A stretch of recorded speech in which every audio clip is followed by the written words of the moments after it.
Welcome to the Morningstar series, Ask the Expert. I'm Holly Black. With me is Anna Sofat. She's a financial planner at Addidi Wealth. Hello. Hello.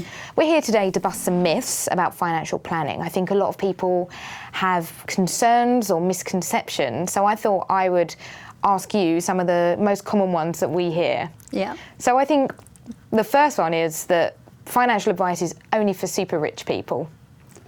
Totally wrong. I think in most cases, the need is often the greatest, for the younger people with lower income or lower asset base, because actually some of the basic building blocks around financial planning is all around budgeting and emergency funds and getting the building blocks right. That isn't necessarily conventionally associated with our industry. People will go and try and do that on their own. I think in 5-10 years' time, it'll be totally different. As an individual, you can know where you're heading, but without actually doing some work and building a good foundation, a good plan for yourself, chances are you're not going to get there. And another myth, I think, is that it's something you don't really need to think about until you're older and probably coming up to retirement, because that's obviously a time when a lot of people make decisions. Yes. And I think probably there are two wrong assumptions there. One is that even if you've been saving into pensions and stuff, it's all doing fine because it's over there.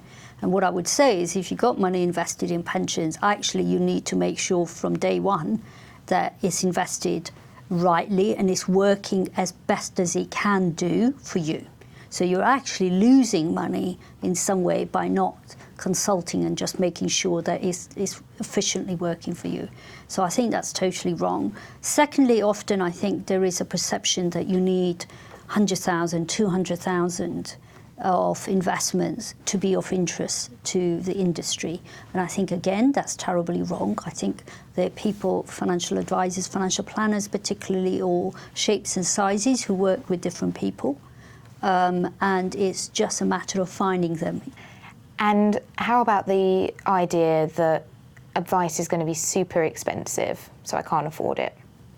Again, I think it's based on a false premise, and probably twofold. I think I would say you have financial planners who have very big tickets and who have very modest fees as well. It's finding one that's going to suit you. There's some who are based on an hourly rates, and from anything I would say from about £150 an hour. Now that might seem like a great deal of money, but I would say, as an individual, you need to decide what's your priority. So there are all sorts of spends that you have.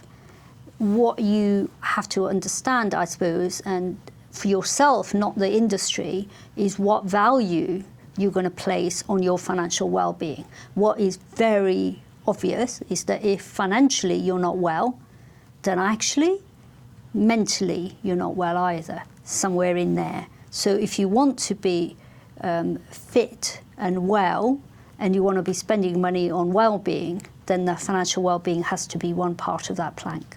Well, thank you so much for your time. Thank you, Holly. And thanks for joining us.